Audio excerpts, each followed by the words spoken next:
Episode opening സീനിൽ കടലിനടിയിലുള്ള വലിയൊരു പ്രസൻ കാണിക്കും. അവിടേക്കാണെങ്കിൽ ഇപ്പൊ കുറച്ച് ആൾക്കാരെ കൂട്ടിക്കൊണ്ട് വരികയാണ്. ഉടനെ അവിടേക്ക് കൊണ്ടുവന്നവരുടെ മുഖത്തുണ്ടായിരുന്ന ആ ഒരു മാസ്ക് അത് മാറ്റുകയാണ്. അത് മറ്റാരുമല്ല, ബൊറൂട്ടോയും മീറ്റ്സുകയും അവരുടെ ടീമും. ഉടനെ ആ ജയിൽ വാർഡൻ ആണെങ്കിൽ എന്തൊക്കെയോ ജിപ്സും ഒക്കെ ഉപയോഗിച്ച് അവരുടെ പവേഴ്സ് അതങ്ങനെ ലോക്ക് ചെയ്യും. അവരോട് പറയും, നിങ്ങൾക്കിനി ശിക്ഷ കഴിയുന്നത് വരെ നിങ്ങളുടെ പവർ ഉപയോഗിക്കാനായിട്ട് സാധിക്കില്ല. ഒരു കാരണവശാലും ഇവിടുന്ന് രക്ഷപ്പെട്ടു പോകാൻ ശ്രമിക്കരുതെന്ന് പറഞ്ഞ് അവിടുന്ന് കടന്നു പോകും. ഉടനെ അടുത്തൊരു ഓഫീസർ വന്ന് ഇപ്പൊ ബൊറൂട്ടോയ്ക്ക് അവന്റെ മുടിയൊക്കെ പിടിച്ചു വലിച്ച് ചില താക്കീതൊക്കെ കൊടുക്കും. ഇവിടുന്ന് രക്ഷപ്പെട്ടു പോകാൻ ശ്രമിച്ച നിങ്ങൾ പിന്നെ ജീവനോടുകൂടെ ഉണ്ടാവില്ല. ഉടനെ ബൊറൂട്ടോ ടീമിലുള്ള ഒരുത്തൻ അവനാണെങ്കിൽ അവിടുന്ന് ഓടി രക്ഷപ്പെടാൻ ശ്രമിക്കും. പക്ഷെ അടുത്ത നിമിഷം അവൻ കത്തിക്കരിഞ്ഞ് അവിടെ ഇല്ലാതാവും. ബൊറൂട്ടോയ്ക്കാണെങ്കിൽ അത് സഹിക്കില്ല. അവനിപ്പോ ആ ഓഫീസറിന്റെ അടുത്ത് ദേഷ്യപ്പെടും. ആ ഓഫീസർ അവന്റെ മുട്ടി പിടിച്ച് വലിച്ച് അങ്ങനെ താഴേക്കിടുകയാണ്. ഉടനെ അവിടുന്ന് അങ്ങനെ ബ്ലാക്ക് ഔട്ട് ചെയ്ത് ഇപ്പൊ പ്രസന്റ് കാണിക്കും. പ്രസന്റില് ബൊറൂട്ടോ ആ ടീം അവരിപ്പോ ഹൊക്കാഗയുടെ ഓഫീസിൽ നിൽക്കുകയാണ്. നറൂട്ടോ ഉടനെ വലിയൊരു വില്ലൻ ഗ്യാങ്ങിനെ കുറിച്ച് അവരുടെ അടുത്ത് ഡിസ്കസ് ചെയ്യും. പക്ഷെ അവർക്ക് ആർക്കും ആ ഗ്യാങ്ങിനെ കുറിച്ച് ഒന്നും അറിയില്ല. പക്ഷെ ആ ഗ്യാങ്ങിലുള്ള ഒരേ ഒരാൾ, ഒരു കണ്ണാടി പയ്യൻ, ആളെ മാത്രം ജസ്റ്റ് അവർ കണ്ടിട്ടുണ്ട്.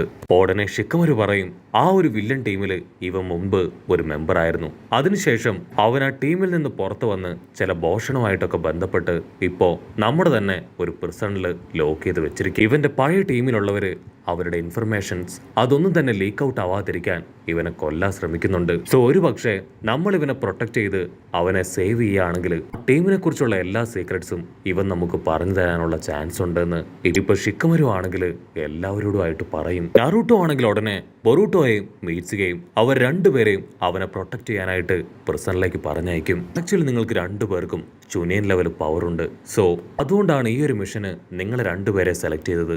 നിങ്ങൾ പ്രിസണേഴ്സ് ആയിട്ട് വേണം സെല്ലിലേക്ക് പോവാൻ.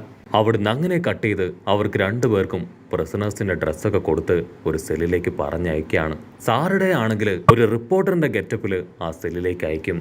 അതേസമയം ഇവിടെയാണെങ്കിൽ ഒരു ചെമ്പമുടിയൻ അവനിപ്പോ ബൊറൂട്ടോയുടെ ബ്രഷ് അടിച്ചു മാറ്റും. അതിനുശേഷം അവനെ തന്നെ ഇൻട്രൊഡ്യൂസ് ചെയ്യും, ഞാനൊരു പേര് കേട്ട കള്ളനാണ്. സോ ഇപ്പൊ കുറച്ച് വർഷങ്ങളായിട്ട് ഞാനിവിടെ റെസ്റ്റ് ചെയ്തുകൊണ്ടിരിക്കുകയാണ്.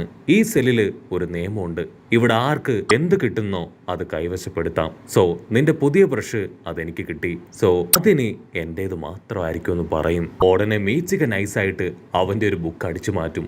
ഈ ബുക്ക് വേണമെങ്കിൽ ആ ബ്രഷ് തിരികെ തരാൻ പറയും. അതേസമയം സാറുടെ ആണെങ്കിൽ സ്ട്രെയിറ്റ് ആയി ആ ജയിലറിന്റെ അടുത്തേക്ക് പോയി ആ ജയിലിനെ കുറിച്ചുള്ള കാര്യങ്ങൾ അതൊക്കെ തന്നെ ചോദിച്ച് മനസ്സിലാക്കും. അപ്പൊ ലോർഡ് മോജോ എന്ന് പറഞ്ഞ വാർഡൻ ആളാണെങ്കിൽ ഇപ്പൊ സാറുടെ അടുത്ത് വന്ന് അവളോട് സംസാരിക്കും. കട്ട് ചെയ്ത ഇവിടെ നറൂട്ടോയും മീറ്റ്സുകയും ബാക്കിയുള്ള പ്രിസണേഴ്സും അവരെല്ലാവരും ഇപ്പോ ഫുഡ് കഴിക്കുകയാണ്. നറൂട്ടോ ആണെങ്കിൽ ഒരു പ്രിസണറിന്റെ അടുത്ത് നല്ല ഫ്രണ്ട്ലി ആവും. അതിനുശേഷം കോക്രിയെ കുറിച്ചുള്ള ഡീറ്റെയിൽസ് അവനോട് ചോദിക്കും. ആ പ്രിസണർ പറയും അവനിപ്പോ ആ മെഡിക്കൽ റൂമിലാണ്. അവനവിടെ ഭയങ്കര ഫെസിലിറ്റീസ് ഒക്കെ കൊടുത്തിട്ടുണ്ട്. AC റൂമും സ്പെഷ്യൽ ഫുഡുമാണ്. മറ്റാർക്കും അവിടേക്ക് പോകാനായിട്ട് പറ്റില്ല. അതിനുശേഷം അവനാണെങ്കിൽ ഇപ്പൊ മീറ്റ്സുകയും ബൊറൂട്ടോയും അവർ രണ്ടുപേരെയും കൂട്ടിക്കൊണ്ട് പുറത്തേക്ക് വരും. അതിനുശേഷം ഒരു പ്രത്യേക പ്ലാൻസ് അവർക്ക് കാണിക്കും. ആ പ്ലാൻസിലാണെങ്കിൽ റെഡും വൈറ്റും കളറിലായിരിക്കും ഫ്രൂട്ട്സ് ഉണ്ടാവുക. അതിൽ റെഡ് അത് നോർമൽ ഫ്രൂട്ടാണ്, പക്ഷെ വൈറ്റ് അത് കഴിച്ചാൽ ഹെൽത്ത് ആണെങ്കിൽ വളരെ വീക്ക് ആവുമെന്ന് പറയും. ബൊറൂട്ടോയ്ക്കാണെങ്കിൽ എങ്ങനെയെങ്കിലും ആ പ്ലാന്റ്സിന്റെ അടുത്തേക്ക് പോകണം. ഇറ്റ്സിക്ക് ആണെങ്കിൽ ഉടനെ അവന്റെ പാമ്പിനെ ഉപയോഗിച്ച് ഒരു വൈറ്റ് പഴം അതിൽ നിന്ന് അടിച്ചു മാറ്റും. ഉടനെ അവിടേക്ക് ഒരു ഗാർഡ് വന്ന് അവരെ അവിടുന്ന് പറഞ്ഞു വിടും. പക്ഷെ ബൊറൂട്ടോ ആണെങ്കിൽ എന്റെ കൈ അത് ഈ നെറ്റിൽ സ്റ്റക്കായി പോയി, പ്ലീസ് എങ്ങനെയെങ്കിലും ഇതൊന്ന് എടുക്കാൻ ഹെൽപ്പ് ചെയ്യാൻ ആളോട് പറയും. ആ സെക്യൂരിറ്റി അടുത്തേക്ക് വരുമ്പോഴേക്കും മീറ്റ്സുക അവൻ കറക്റ്റ് ആയിട്ട് ആ ഒരു ഫ്രൂട്ട് കയ്യിലേക്ക് തിരികെ എത്തിക്കും.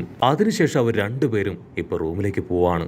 ബൊറൂട്ടോ ആണെങ്കിൽ ആ വൈറ്റ് ഫ്രൂട്ട് അതിപ്പോ കഴിക്കാൻ തയ്യാറാവും. അവൻ എങ്ങനെയെങ്കിലും ആ മെഡിക്കൽ റൂമിലേക്ക് പോയി അവനെ മീറ്റ് ചെയ്തേ പറ്റൂ. ബൊറൂട്ടോ ആ ഫ്രൂട്ട് കഴിച്ച് അങ്ങനെ അൺകോൺഷ്യസ് ആയി താഴേക്ക് പോകും. അടുത്ത സെക്കൻഡ് ബൊറൂട്ടോയ്ക്ക് ആവശ്യമായിട്ടുള്ള ട്രീറ്റ്മെന്റ് അത് ജയിൽ ഗാർഡ്സ് കൊടുത്ത് അവനെ ആ മെഡിക്കൽ റൂമിലേക്ക് കൊണ്ടുപോകും. ബൊറൂട്ടോ കണ്ണു തുറക്കും. അപ്പൊ ആരോ ഒരാള് അവന് കുടിക്കാൻ വെള്ളം കൊടുക്കും. അവൻ ആ വെള്ളം കുടിച്ചു തീർക്കുമ്പോഴേക്കും പ്ലേറ്റ് വെച്ച് അവന്റെ തലയ്ക്കൊരൊറ്റ അടി. അവൻ അടിച്ചത് മറ്റാരുമല്ല, സാക്ഷാൽ കോക്രി. ബൊറൂട്ടോ പറയും, അയ്യോ വേണ്ട വേണ്ട, ഞാൻ നിന്നെ ഒന്നും ചെയ്യാൻ വന്നതല്ല, പ്ലീസ് ദയവ് ചെയ്ത് ഞാൻ പറയുന്നത് മനസ്സിലാക്ക്. നീയല്ലേ ലീഫ് വില്ലേജിലേക്ക് ഒരു ബ്ലൂ കളറിൽ ലെറ്റർ അയച്ചത്, അത് കിട്ടിയാണ് ഞാൻ ഇവിടേക്ക് വന്നതെന്ന് പറയും. കോക്രി ആണെങ്കിൽ ഷോക്കാവും. അവനുടനെ ബൊറൂട്ടോട് സോറി പറഞ്ഞ് അവന്റെ കെട്ടഴിച്ചു വിടും. നീ പേടിക്കേണ്ട ആവശ്യമൊന്നുമില്ല, നിന്നെ സേഫ് ആയിട്ട് ഞാൻ ലീഫ് വില്ലേജിലേക്ക് കൊണ്ടുപോകുമെന്ന് ബൊറൂട്ടോ ആണെങ്കിൽ ഇപ്പൊ അവനോട് പറയും. ഉടനെ അവൻ പറയും, ഞങ്ങളുടെ ടീമിൽ തന്നെ ഉണ്ടായിരുന്ന സുക്കിയ എന്ന് പേരുള്ള ഒരുത്തൻ, അവനും ഇപ്പൊ ഇതേ സെല്ലിൽ തന്നെ ഉണ്ട്. ഒരുപക്ഷെ അവൻ എന്നെ കൊല്ലാനായിരിക്കാം ഇവിടേക്ക് വന്നിട്ടുണ്ടാവുക. അപ്പൊ അവിടുന്ന് അങ്ങനെ കട്ട് ചെയ്ത് അവനെ കാണിക്കും. അവന്റെ പേര് സുക്കിയ എന്നാണ്. അപ്പൊ ആരൊരാള് അവനൊരു ലെറ്റർ കൊണ്ടുവന്ന് കൊടുക്കും. ഇവിടുന്ന് അങ്ങനെ ബ്ലാക്ക് ഔട്ട് ചെയ്ത ഡോക്ടറും 2 സോൾജിയേഴ്സും ചേർന്ന് ഇപ്പൊ ബൊറൂട്ടോയെ മെഡിക്കൽ സെല്ലിൽ നിന്നും ഇപ്പൊ പുറത്തേക്ക് കൊണ്ടുവരും. അടുത്ത നിമിഷം ഇപ്പൊ കോക്രിയുടെ റൂമിലേക്ക് ഏതോ ഒരുത്തൻ കയറി അവൻ അറ്റാക്ക് ചെയ്യും. കോക്രി നിലവിളിക്കുന്ന ശബ്ദം കേട്ട് ബൊറൂട്ടോ ആണെങ്കിൽ അവിടേക്ക് ഓടി വരും. അവൻ അറ്റാക്ക് ചെയ്തവനാണെങ്കിൽ അവിടുന്ന് ഓടി രക്ഷപ്പെടും. കോക്രിക്കാണെങ്കിൽ വലിയ പരിക്കൊന്നും പറ്റിയിട്ടില്ല. ആ അറ്റാക്ക് ചെയ്തവൻ അവന്റെ കയ്യിലാണെങ്കിൽ ആ വുഡൻ കാർഡുണ്ട്. അതുപയോഗിച്ചാണ് അവൻ ആ ഡോർ ആക്സസ് ചെയ്തത്. അവൻ ആ കാർഡും എടുത്ത് ഇപ്പൊ ജയിലിന്റെ ഒരു ഭാഗത്തേക്ക് ഓടിയെത്തും. അതേസമയം ഇവിടെ ഡോക്ടർ ആളാണെങ്കിൽ തീർത്തു പറയും, ആ വുഡൻ കാർഡ് ഇല്ലാതെ ആർക്കും ഇവിടേക്ക് വരാനോ സെൽ ഓപ്പൺ ചെയ്യാനോ പറ്റില്ല. ഉടനെ ആ സെക്യൂരിറ്റീസ് അവര് വന്ന് ഇപ്പൊ ബൊറൂട്ടോയെ പിടിച്ചു വലിച്ച് അവിടുന്ന് കൊണ്ടുപോകും. ബൊറൂട്ടോ ആണെങ്കിൽ അവനോട് നിലവിളിച്ച് പറയും, നീ പേടിക്കേണ്ട ആവശ്യമൊന്നുമില്ല, ഉറപ്പായിട്ടും നിന്നെ ഞാൻ പ്രൊട്ടക്ട് ചെയ്യും. ഉടനെ ആ സെക്യൂരിറ്റി അവൻ ബൊറൂട്ടോയെ പിടിച്ചു വലിച്ച് പഴയ സെല്ലിൽ കൊണ്ടുപോയി അങ്ങനെ ലോക്ക് ചെയ്യും. ബൊറൂട്ടോ ആണെങ്കിൽ നടന്ന എല്ലാ കാര്യങ്ങളും മെയ്റ്റ്സുകയോട് പറയും. ബൊറൂട്ടോ പറയും, എങ്ങനെയെങ്കിലും അവനെ നമ്മുടെ സെല്ലിലേക്ക് കൊണ്ടുവരണം, അങ്ങനെയാണെങ്കിൽ നമുക്ക് 2 പേർക്കും അവനെ പ്രൊട്ടക്ട് ചെയ്യാൻ പറ്റും. മെയ്റ്റ്സുക ഈ കാര്യങ്ങൾ മുഴുവൻ അവന്റെ സ്നേക്കിലൂടെ ഇപ്പോ സാറയെ അറിയിക്കുകയാണ്. കട്ട് ചെയ്ത വാർഡനും മാനേജരും അവർ 2 പേരും ഇപ്പൊ പരസ്പര കാര്യമായിട്ടുള്ള ഡിസ്കഷനിലാണ്. കോക്രിയെ എങ്ങനെ സേഫ് ആക്കി വെക്കാം, അവനെ ബൊറൂട്ടോയുടെ സെല്ലിലേക്ക് മാറ്റാം എന്നിങ്ങനെയുള്ള ചില ഡിസ്കഷനാണ് അവരവിടെ നടത്തുക.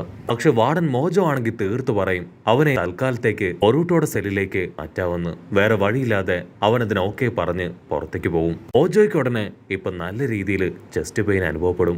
അവനാണെങ്കിൽ എന്തൊക്കെയോ മെഡിസിൻ എടുത്ത് കഴിക്കുകയാണ്. ഉടനെ സാറയുടെ അവിടേക്ക് വരും. മോജോ പറയും, എന്നെ കൊണ്ട് പറ്റും പോലെ ഞാൻ റിക്വസ്റ്റ് ചെയ്തിട്ടുണ്ട്, ഇതിൽ കൂടുതൽ എനിക്കൊന്നും ചെയ്യാൻ പറ്റില്ല. അതിനവളും താങ്ക്സ് പറഞ്ഞ് പുറത്തേക്ക് വരും. കട്ട് ചെയ്ത ആ ബാങ്കോ അവനാണെങ്കിൽ ഭയങ്കര കലിപ്പില് അങ്ങനെ നടക്കുകയാണ്. ഈ പ്രിസൺ അത് റൺ ചെയ്യുന്നത് ഞാനാണ് ഇവിടെയുള്ള ഓരോ തീരുമാനം എടുക്കാന്നൊക്കെ പറഞ്ഞ് അവനങ്ങനെ ഫയറായിട്ട് നിൽക്കും.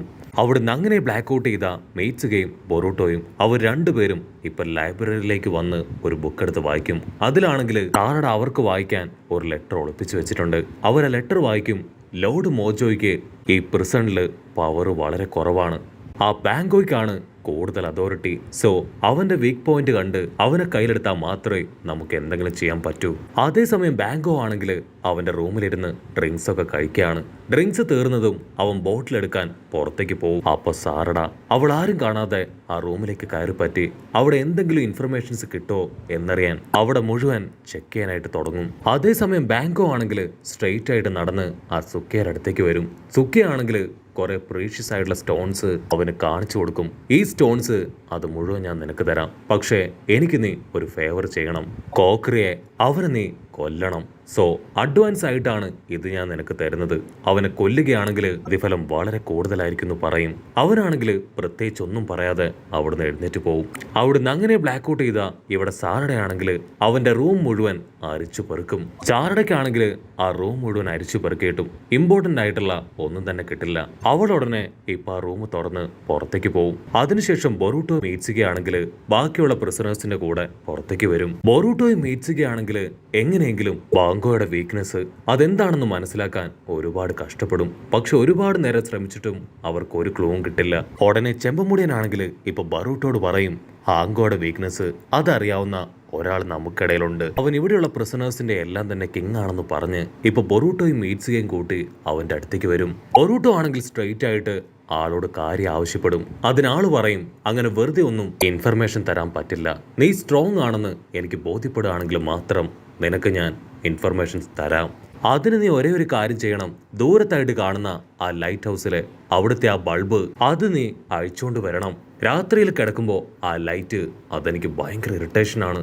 ബൊറൂട്ടോ ആണെങ്കിൽ ആ ചലഞ്ച് ഏറ്റെടുത്ത് ഗാർഡ്സിന്റെ കണ്ണിൽ പെടാതെ ഇപ്പൊ ബിൽഡിങ്ങുകളെല്ലാം ചാടി ചാടി ആ ലൈറ്റ് ഹൗസ് ലക്ഷ്യമാക്കി അങ്ങനെ ഓടിക്കൊണ്ടിരിക്കുകയാണ്. അവനാണെങ്കിൽ ബൊറൂട്ടോയുടെ പവറും അവന്റെ സ്ട്രെങ്ത് ഒക്കെ കണ്ട് അങ്ങനെ ഷോക്കായിട്ട് നോക്കി നിൽക്കും. അപ്പോഴാണെങ്കിൽ ഭയങ്കര മഴ.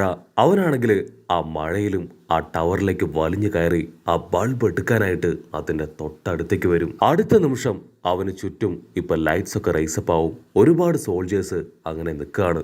ബൊറൂട്ടോ ഉടനെ അവന്റെ ഫേസ് കവർ ചെയ്യും. ബാങ്കോ നിലവിളിച്ച് ചോദിക്കും, നീ ആരാണ്? നീ എന്തിനാ ഇതിന് മുകളിൽ കയറിയത്? ബൊറൂട്ടോ ആണെങ്കിൽ ലൈറ്റ്നിങ് പവർ ഉപയോഗിച്ച് അവരെ ഡൈവേർട്ട് ചെയ്ത് ഇപ്പൊ ആ ബൾബുമായി താഴേക്ക് വരും. അതിനുശേഷം ആ പ്രിസണറിന്റെ അടുത്ത് ബാങ്കോയുടെ ഫിറ്റ്നസ് എന്താണെന്ന് ചോദിച്ച് മനസ്സിലാക്കി തിരികെ സെല്ലിലേക്ക് വരികയാണ്. അവിടുന്ന് അങ്ങനെ ബ്ലാക്ക് ഔട്ട് ചെയ്ത മോജോ ആണെങ്കിൽ ബാങ്കോയെ ആളുടെ റൂമിലേക്ക് വിളിപ്പിക്കുകയാണ്. അതിനുശേഷം ബാങ്കോയുടെ ഒരു ബുക്ക് എടുത്ത് ഇപ്പൊ മോജോ അവന് കാണിച്ചു കൊടുക്കും. ഇത് നിന്റെ ബുക്കല്ലേ? ഇതിൽ നിന്ന് ഒരുപാട് പ്രിസണേഴ്സിനെ കുറിച്ചുള്ള ഡീറ്റെയിൽസ് എനിക്ക് കിട്ടി. നിനക്കും ചില പ്രിസണേഴ്സിനുമായിട്ട് ഇല്ലീഗലായിട്ടുള്ള കണക്ഷൻ ഉണ്ടെന്ന് എനിക്ക് അതിലൂടെ മനസ്സിലായി.